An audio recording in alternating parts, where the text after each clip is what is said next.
என்னை ஹிட்லர் என்று கூறும் நீங்களெல்லாம் ரஷ்யாவா இல்லை அமெரிக்காவா என்று ஜனாதிபதி அனுர குமார எதிர்க்கட்சிகளிடம் கேள்வி எழுப்பியுள்ளார்.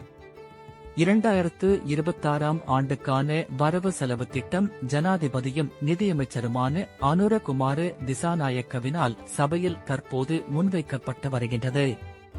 இதன்போதே ஜனாதிபதி மேற்கண்டவாறு எதிர்க்கட்சிகளிடம் கேள்வி எழுப்பியுள்ளார்.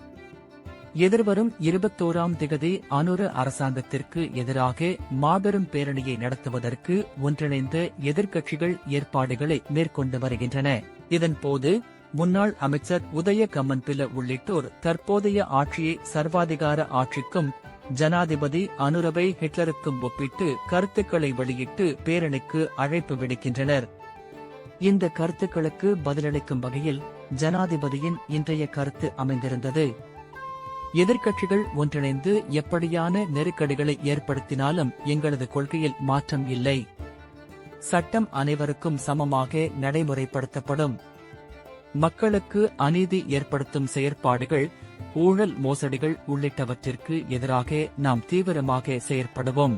இதற்காக எம்மை ஹிட்லர் என்று குறிப்பிட்டாலும் அது எமக்கு பிரச்சனையில்லை என்று குறிப்பிட்டுள்ளார்.